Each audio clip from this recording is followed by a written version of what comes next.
बंधु माने आजिर एही कार्यक्रम को आपण मानक स्वागत। आजिर एही कार्यक्रमटी सिंह राशिर व्यक्ति विशेष मानक पई बहुत गुरुत्वपूर्ण अटे। कारण सिंह राशिर व्यक्ति विशेष मानकर जीवन एही सावित्री व्रत ठारू बदलिबाको जाउछि। कारण सावित्री व्रत परे ग्रह नक्षत्र मानकर चलन रे एक बहुत बड़ परिवर्तन हेबाको जाउछि। सावित्री व्रत परे तीनोटी ग्रह निजर राशि परिवर्तन करबाको जाउछंती। बुध, मंगल एवं सूर्य निजर राशि परिवर्तन करबाको जाउछंती, जहार प्रभाव आपणकर स्वास्थ्य, शिक्षा, प्रेम जीवन, वैवाहिक जीवन, भाग्य, क्यारियर एवं व्यापार वाणिज्यर स्थिति उपरे पड़िबाको जाउछि। आपणक जीवन रे एक बड़ परिवर्तन आसीबाको जाउछि। तेबे बंधु माने सावित्री व्रत परे आपणक जीवन रे केउ सब परिवर्तन हेबाको जाउछि ताहा जानिबा पई आपण भिडियोटी को शेष पर्यंत निश्चय देखंतु। एवं आपणकर जदि सिंह राशि होइथाय तो भिडियोटी को लाइक करी चैनल टी को सब्सक्राइब करि दियंतु। कमेंट बॉक्स रे भक्ति एवं श्रद्धार सहित जय मां सावित्री निश्चय लिखंतु। तो बंधु माने आसंतु आरंभ करिबा आजिर एही कार्यक्रम को, जहा आपणकर जन्म राशि तथा चंद्र राशि उपरे आधारित अटे। तेबे राशि चक्रर 12 गोटी राशि मध्यरु पंचम राशि हेउछि सिंह राशि। सिंह राशिर राष्ट्राधिपति हेउछन्ति सूर्य। तो बंधु माने सर्वप्रथमे आसंतु नवग्रहंकर स्थिति विषय जानि नेबा। तो बंधु माने आपणक कुंडलीर प्रथम भावरे विराजमान अछन्ति केतु, सप्तम भावरे विराजमान अछन्ति राहु, अष्टम भावरे विराजमान अछन्ति शनि, आपणकर नवम भावरे विराजमान अछन्ति शुक्र, दशम भावरे विराजमान अछन्ति सूर्य एवं बुध, एकादश भावरे विराजमान अछन्ति गुरु एवं आपणकर द्वादश भावरे विराजमान अछन्ति मंगल। तेबे 6 जून को बुध आपणकर दशम भावरु बाहरी एकादश भावरे प्रवेश करिवे। 7 जून को मंगल आपणकर द्वादश भावरु बाहरी प्रथम भावरे प्रवेश करिवे एवं 15 जून को सूर्य आपणकर दशम भावरु बाहरी एकादश भाव को चलन करिवे। तो सर्वप्रथमे आसंतु जानि नेबा आपणकर स्वास्थ्य किपरि रहिबो एही सावित्री व्रत परे। तेबे बंधु माने कुंडलीर प्रथम भावटे होइथाय आपणक स्वास्थ्यर भाव, इम्यूनिटी सिस्टम रो भाव एवं आपणकर प्रथम भावर अधिपति हेउछन्ति सूर्य। सूर्य आपणकर दशम भावरे विराजमान अछन्ति एवं 15 जून को सूर्य आपणकर एकादश भाव को चलन करिवे। तो बंधु माने जून मासरे आपणकर स्वास्थ्य तो बहुत भल रहिबो, किंतु 7 जून पूर्वरु मंगल जेहेतु आपणकर द्वादश भावरे रहुछन्ति तो आपणकर मुंड बिंधा भली समस्या देखा देबो। विशेष करी जेतेबेले आपण बाहर को केउ आडे जाउछन्ति तो आपणक मनरे एक प्रकारर भय आसीबो, शंका आसीबो। कारण मंगल हेउछन्ति साहस, एनर्जी, स्ट्रेंथ रो प्रतीक। तो मंगल जेहेतु आपणकर द्वादश भावरे निचस्थ अछन्ति तो 7 जून पर्यंत आपणको टिके एही भली समस्या देखा देबो। 7 जून पर्यंत आपणकर इम्यूनिटी सिस्टम टिके डाउन रहिबो, आपण निजको टिके दुर्बल अनुभव करि पारंती। किंतु 7 जून परे आपणकर स्वास्थ्य बहुत भल रहिबो, कारण 7 जून को मंगल आपणकर प्रथम भाव को चलन करिवे, जहा फଳରେ आपणक मध्यरे आत्मविश्वास बढ़िबो, आपणक मध्यरे स्ट्रेंथ बढ़िबो, स्टामिना बढ़िबो, आपणकर इम्यूनिटी सिस्टम स्ट्रांग हेबो एवं पूर्वरु आपणक स्वास्थ्य रे जहा भी किछि समस्या थिबो तो से सब समस्या मध्य आपणकर दूर होइछिबो। एबे आसंतु जानिबा आपणकर शिक्षा क्षेत्र किपरि रहिबो एही सावित्री व्रत परे। तो बंधु माने कुंडलीर पंचम भावटी होइथाय आपणकर शिक्षार भाव एवं आपणकर पंचम भावर अधिपति हेउछन्ति देवगुरु बृहस्पति। गुरु आपणकर एकादश भावरे विराजमान अछन्ति एवं एकादश भावरे रही सप्तम दृष्टि रे आपणकर पंचम भाव को ही देखुछन्ति। सूर्य एवं बुध मध्य आपणकर दशम भावरे बुधादित्य राजयोगर निर्माण करुछन्ति। तो निश्चित भावरे जून मासरे आपणकर पाठ पढ़ार स्थिति बहुत भल रहिबो। पाठपढ़ा को नहीं आपण जदि किछि प्लानिंग करिसेंती तो आपण ताको कार्य रे परिणत करबा को चेष्टा करंतु, सेथिरे आपण सफल हेबे। कारण पाठपढ़ा पई समस्त ग्रह माने आपणको शुभ फल प्रदान करुछंती। समस्त ग्रह मानकर स्थिति आपणकर पाठपढ़ा पई बहुत भल रहुछि। ଏହା ସହିତ 15 ଜून को सूर्य जितेबेले आपणकर एकादश भाव को चलन करेंगे तो सूर्यंकर दृष्टि मध्य पंचम भाव उपर को रहिबो। तेणु आपण जदि गवर्नमेंट रिलेटेड किसी एग्जाम देबा पई चाहउछंती तो 15 जून पर आपणक पई बहुत भल रहिबो। तो सावित्री व्रत पर आपणकर पाठ पढ़ार स्थिति बहुत भल रहिबो। एबे आसंतु जानिबा आपणकर प्रेम जीवन किपरि रहिबो सावित्री व्रत पर। तेबे बंधु माने कुंडलीर पंचम भावटी आपणकर शिक्षार भाव हेबा सहित पंचम भावटी मध्य होइथाय आपणक प्रेम जीवनर भाव।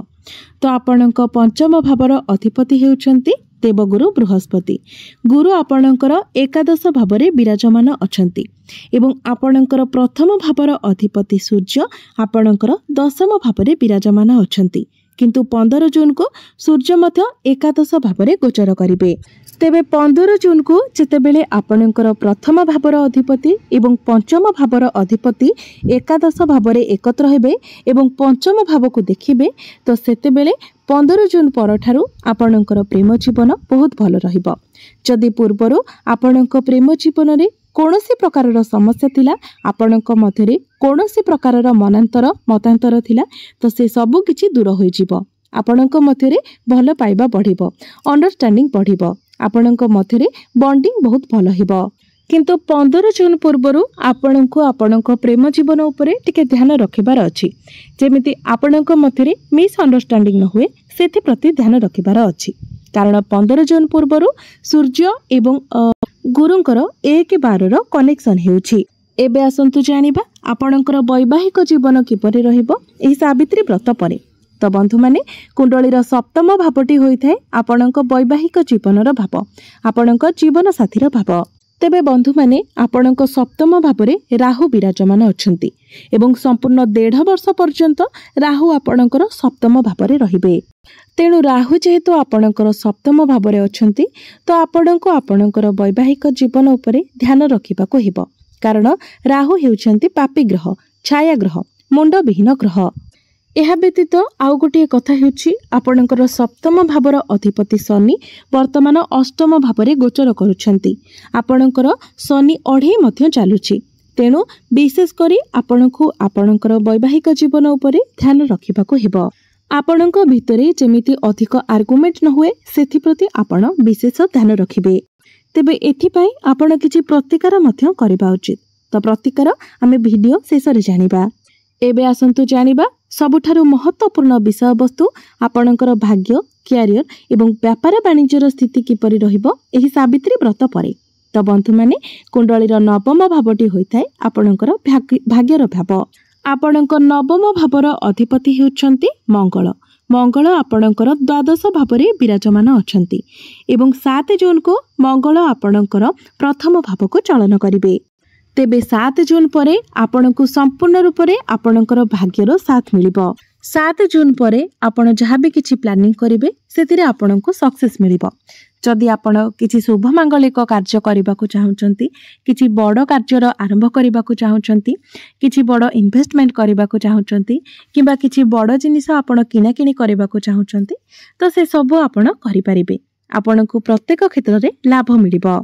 तेबे जेहेतु आपणकर शनि अढ़ेई चलुछि तेनु आपण जेमिति अधिक ओभर थिंकिंग न करंती, निज उपर अधिक प्रेशर न दियंती सेथि प्रति आपण ध्यान रखिबे।